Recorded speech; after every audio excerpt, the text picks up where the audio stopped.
I want to ring back. Her eyes flare, but she quickly pulls herself together. He notices her fingers trembling, barely perceptible. You have until Saturday to pack your things and leave. Rebecca touches the ring, as if it might give her answers that are not there anymore. Frank looks at her and sees memories pop into her head. A sunset in Santorini, a private chef, a photographer hiding in the bushes for the perfect shot. She knew he would propose. Encouraged him to do so by subtly hinting at the vintage Cartier model she liked. But before we get to that story, write in the comments if you're interested in such stories of retribution and justice. Do not forget to subscribe to the channel and click the bell so you do not miss new exciting stories. I'm standing at the window of my office on the 40th floor, watching the sun slowly sink below the horizon, painting the skyscrapers of Manhattan in warm shades of amber and rose gold. A confident young man smiles in the reflection of the glass. A perfectly fitting Italian suit, his hair impeccably styled. But behind this flawless shell lies tension, a barely perceptible crease in his forehead, a barely perceptible heaviness in his chest. He knows he is playing a role, and his confidence is just a carefully rehearsed mask. The pure image of a rising star in the corporate world. Rebecca would approve. My fiancé's name flashes through my thoughts, filling my chest with a familiar, almost palpable warmth. It has been 6 months since my unexpected but carefully planned engagement, and at times I still not believe she said yes. Memories flash before my eyes like scenes from a movie. That sunset on the beach in Santorini, dinner on the terrace of our villa, her quiet sigh as I got down on one knee. And of course her eyes, shining brighter than the 3-carat diamond ID excitedly placed on her finger. From the first time we met, Rebecca had been attracting attention without making any effort to do so. Some people just shine brighter than others. She is like a supernova, dazzling and impossible to ignite. That soiree downtown, she showed up in a scarlet dress that probably cost more than my first car.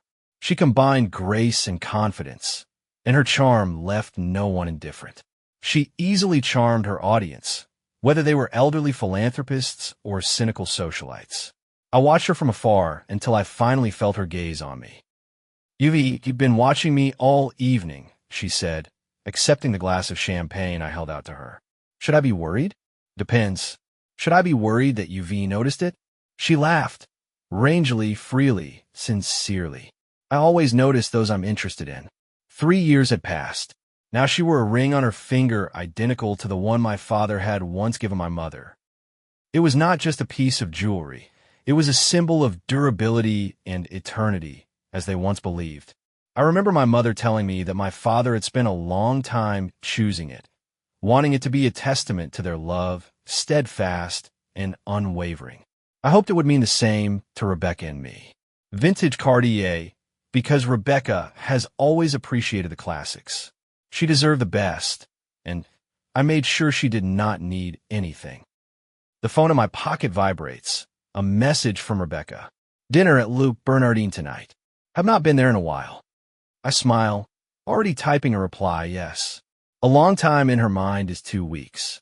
But if that makes her happy, what does it matter how much another $1,000 dinner costs? As I pack, I furtively glance at our joint bills, bank statements, expenses. An uneasy feeling clenches in my chest, anxiety, mild panic, even fatigue. Each number feels like a reminder of how much I've invested in this love, in this relationship, and yet I not shake the feeling that it was never enough. The boutiques, the designer bags, the weekends in Paris, the little things she mentions in conversation that soon end up in her closet. I never said no. How can you say no to someone you love? My father always said, if you love, give, not take away. Yes, sometimes her desires go beyond reason. For example, the sudden shopping spree last month. I remember looking at the bank statement, wondering how she could spend that much in one day. Several designer handbags, a pair of new shoes, a watch she'd only worn once. I did not say a word, just clenched my jaw and transferred the money, but something inside clenched. The feeling grew, turning into a shadow of doubt. Would I be able to live up to her expectations forever? Milan popped into my thoughts, his silhouette dissolving into memories. 3 days, a six-figure sum, and not a word of thanks. But relationships are always a balancing act. Sometimes you have to give in. After all, I can afford it. Vice president by 35. Those positions are not given without impressive compensation, without nights spent negotiating, without deals calculated down to the dollar. Money comes in, money goes out, but the status remains. The elevator slides smoothly down, silent, like a ghostly mechanism that knows my every thought. My reflection glimmers in the polished doors. Something subtly changes in my eyes, a shadow of fatigue passing through and then disappearing.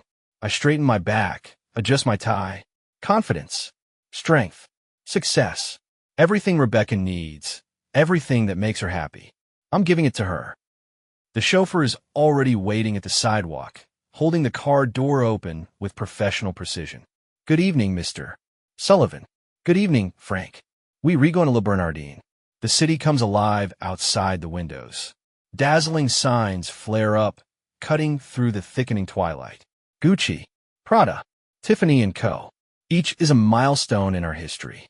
A watch for Rebecca's birthday, a bracelet for an anniversary, earrings just because.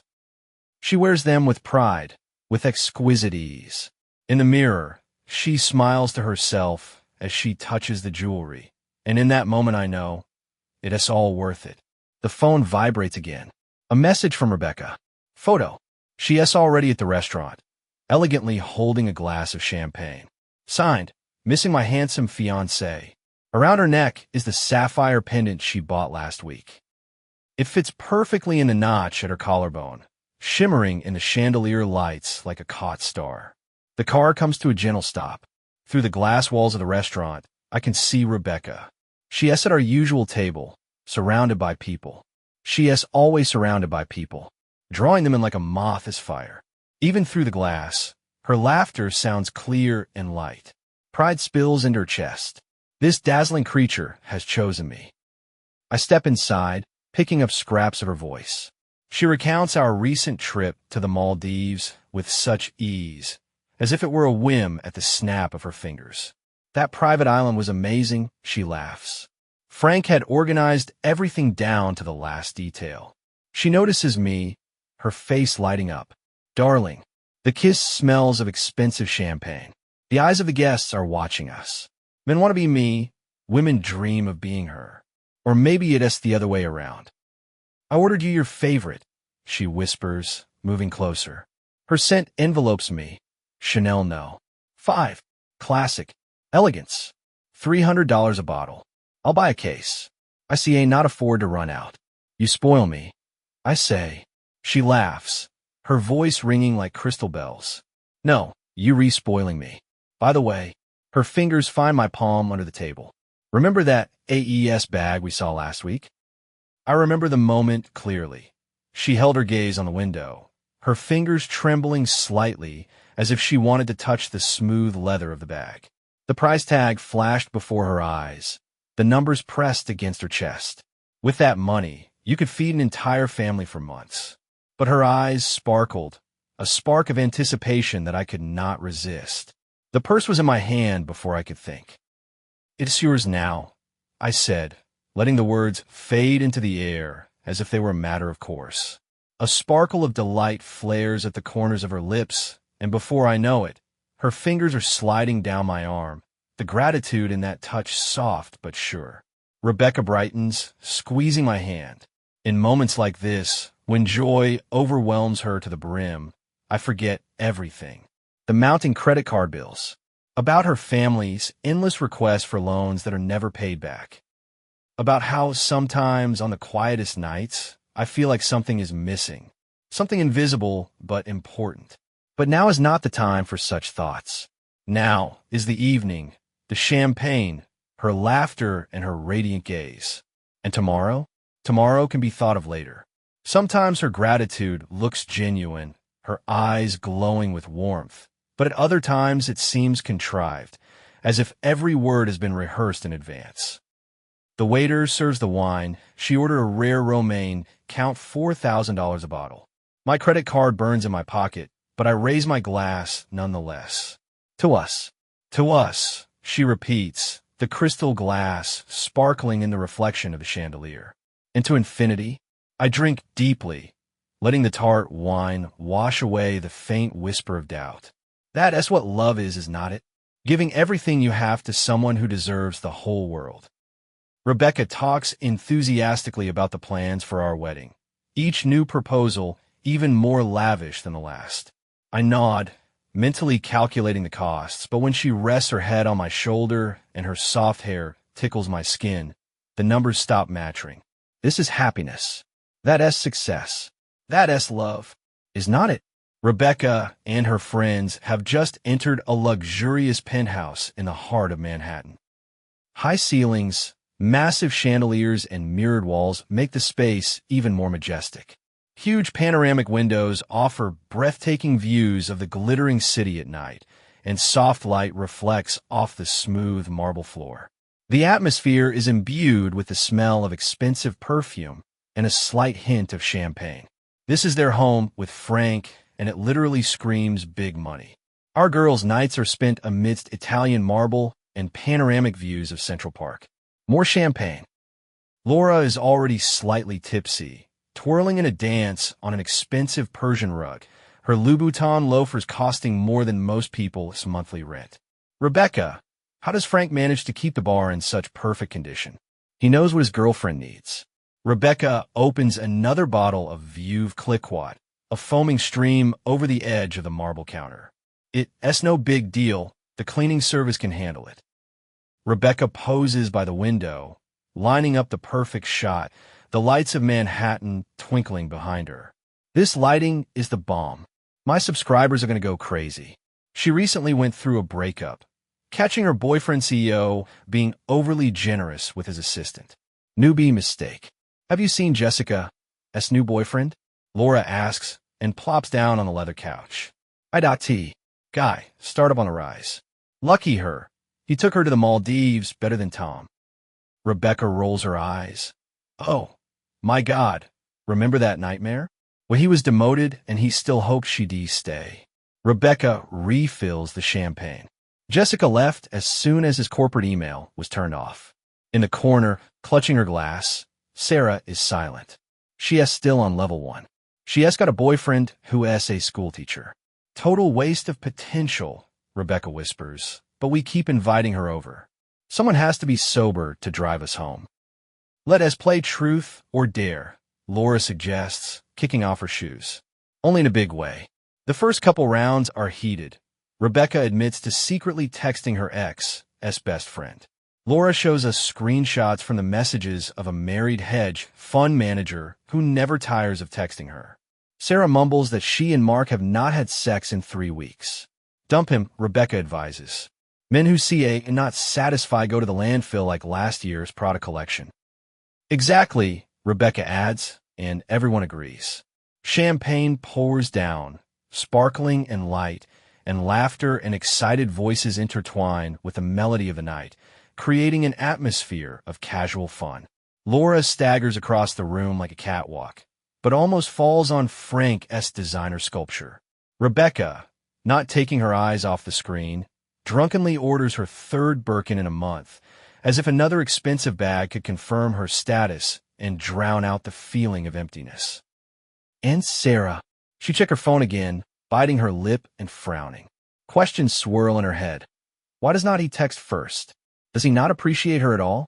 She feels like a stranger in this room, amidst the talk of expensive things and luxuries beyond her reach, probably hoping that her teacher will suddenly turn into a prince through a message.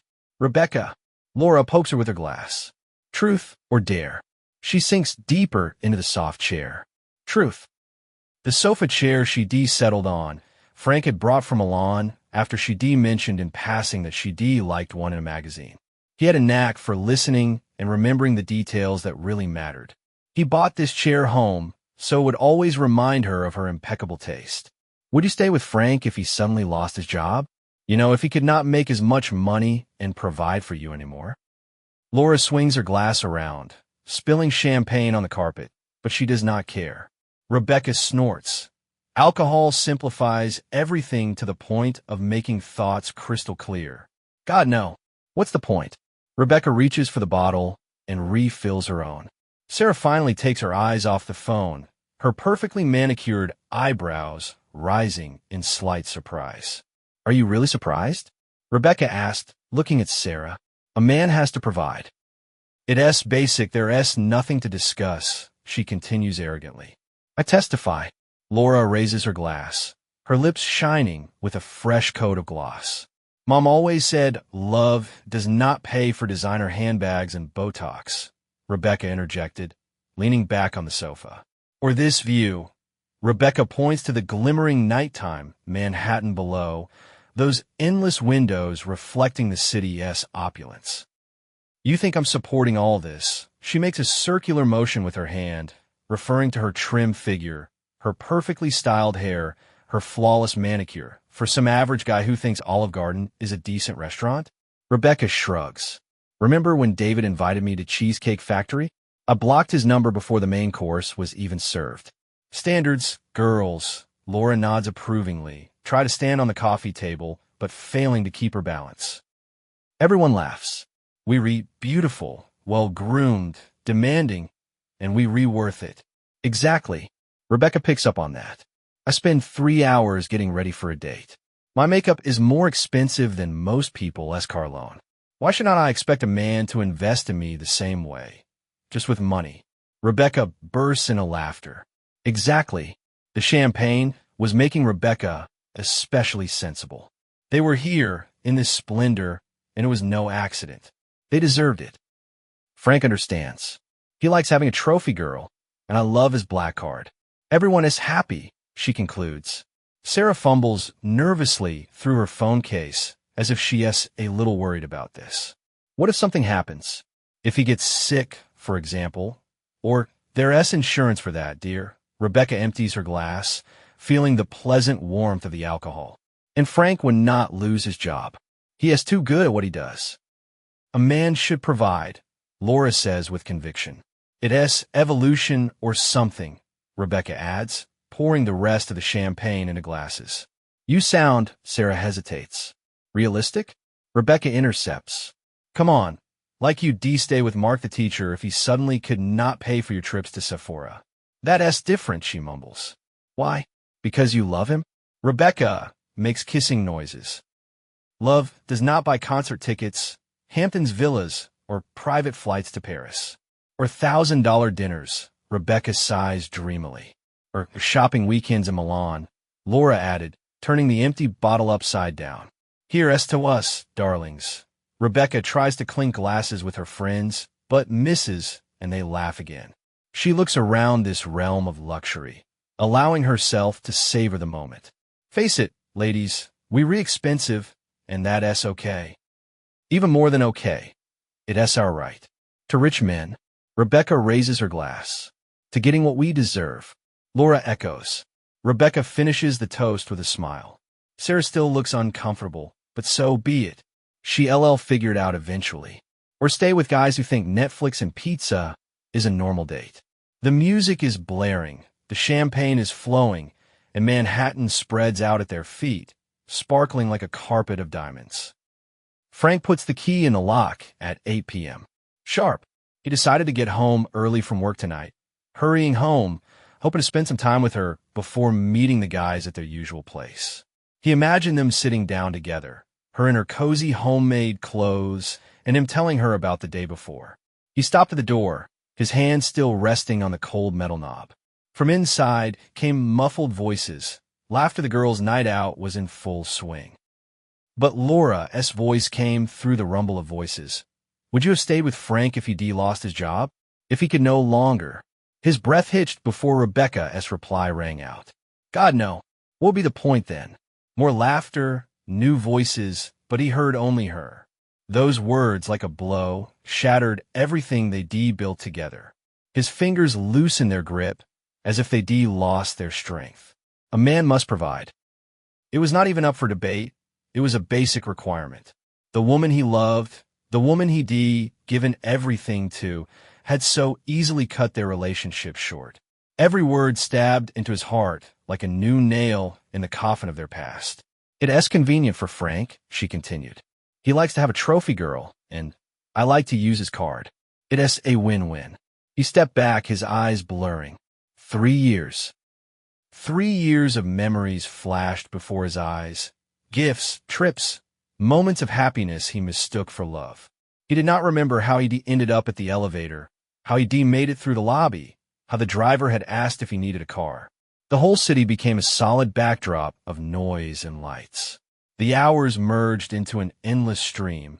His legs hummed with fatigue, but he kept walking, replaying her words over and over in his head. The ease with which she said them. The laughter. His phone vibrated in his pocket, messages from friends wondering where he was, and from Rebecca, a heart-to-heart chat. His stomach clenched. He spent the night at the office, lying on a couch that had endured too many nights like this. Going back home, back to their shared bedroom, back to their lives, he just could not. He stared at the ceiling, questioning himself over and over again. Was he blind? Or did he just not want to see the truth? Every dinner at an expensive restaurant, every designer bag, every smile after another purchase. Was it really all just a transaction? Dawn colored the city in a golden light, bringing clarity. He was not going to run away again. When he got home, Rebecca was already making coffee, wrapped in his favorite silk robe, the one he bought her in Paris. You did not come home, she pouted, reaching up to kiss him. I was worried. He took a step back. We need to talk. Before coffee? She laughed, but that laugh seemed hollow now. What's wrong, honey? I came in early yesterday. His voice remained steady. I heard an interesting conversation. Her hand froze on the coffee pot. About what? About what would happen if I lost my job. The color slowly left her face. You were eavesdropping. Do not you dare interrupt me. He cut her off coldly. It was a stupid game. She tried to grab his arm. We were drunk, just talking. Were you talking when you said you only wanted me because of my card? You got it all wrong. Tears glistened in her eyes, right on schedule. It's not that. You just acting insecure. Something inside him broke. 3 years, Rebecca. 3 years I've given you everything. Because you love me. She stepped closer. How I love you. He looked her straight in the eye. Do you love me? Or what I can give you? The question hung in the air. How can you say that? Her voice trembled, but there was a hint of irritation in it. After all we've built together. What I've built, he corrected. The epiphany struck suddenly, like sunlight bursting into the room. You exaggerating. Her tone softened, coaxing. It was just girl talk, nothing more. Really? You know how it is with girls. Rebecca said it too easily, as if on automatic, not even trying to make her voice softer, more persuasive. Stop it. He slams it against the kitchen counter. Stop lying. For once in your life, tell the truth. She does not speak. Silence stretches between them while her face remains impenetrable, but Frank sees something like calculation flicker behind her eyes. It's as if in her mind she's already plotting her next move, her next argument, her next lie. On the dressing table, an open Cartier box reflects the morning light, playing in the facets of the diamond. 3 carats of perfect perfection, like everything else he'd given her. Past tense. I want the ring back. Her eyes flare, but she quickly pulls herself together. He notices her fingers trembling, barely perceptible. You have until Saturday to pack your things and leave. Rebecca touches the ring, as if it might give her answers that are not there anymore. Frank looks at her and sees memories pop into her head. A sunset in Santorini, a private chef, a photographer hiding in the bushes for the perfect shot. She knew he would propose, nudged him toward it, subtly hinting at the vintage Cartier model she liked. Then her eyes would shine. Then she'd smile like the world belonged to just the two of them. Everything seemed real then. Now the fairy tale had crumbled into dust, melting away in the merciless light of reality.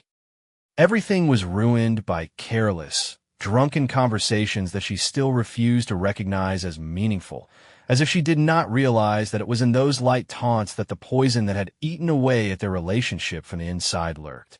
Frank tried. He listened to her tears, her explanations, her promises. But nothing changed. Our values do not match, he said that morning, saying the words as if he were making another deal. He saw her face contort with indignation. I say not make a life with a man who only sees me as an ATM machine, he said bitterly. It's not fair, she shouted, her mascara streaming black across her cheeks. You retwisting everything, we were just kidding. But he did not even look at her, just stood there with his jacket buttoned, looking through her. Pack your bags, Rebecca. It's all over. Now he watched her slowly fold her clothes into suitcases. Boxes with age logos stand neatly against the wall, once symbolizing her victories. Now, they look empty. Her phone would not stop ringing. We get revenge, Laura writes. We spread it on social media. I know people at page 6. Rebecca sends links to new candidates. This one's richer and younger. Sarah just sends a sad, smiley face, as if that's enough to express everything. Regret, sympathy, but no words, no real involvement. He sees Rebecca pick up the photograph. He remembers that day, Bora Bora, the sun, the ocean, her laughter, his arms around her. He remembers looking at her then, how he thought she was his. Love? He does not know how she felt then. Did she remember the lucky light? Was she thinking about how many likes that shot would get? But he knows he loved her, not just because of her beauty, not just because of how she knew how to be right, perfect, just what he needed. It was because she was his. At the time, he thought that was enough. Now, he realizes he was wrong. He sees her touch the ring again. It glistens in the box, the diamond shimmering in iridescent highlights. He can almost hear her thoughts. Should I keep it? But at the last moment, she closes the box. Her reflection flashes in the mirrors, in the glass, in the polished surface of the marble. Expensive clothes, perfect makeup, hair with hundreds of dollars invested in it. She always looked flawless. His trophy, a former trophy. And then, finally, he realizes she did not lose his money. She did not lose his connections. She lost him. The way he brought her coffee in bed. The way he memorized every little thing she said offhand. The way he laughed when she did something ridiculous. Everybody wins, she said yesterday. But everyone seems to have lost. She picks up the phone. She freezes. Looks at his name. But what can she say? I'm sorry it was all a game. I'm sorry I could not convincingly pretend that money meant nothing to me. I'm sorry I made you fall out of love with me. She slowly puts the phone back down. The ring disappears back into the box. The clothes are folded neatly in their suitcases. 3 years. 3 years of a carefully constructed, perfect life are packed away like the set after the play closes. She looks in the mirror one last time and realizes everything has a price. She recognizes hers. And it cost her everything that really mattered. And that's where today's story ends. Thank you for watching to the end. If you enjoyed it, do not forget to like and comment. We'd love to discuss this story with you. See you in the next video.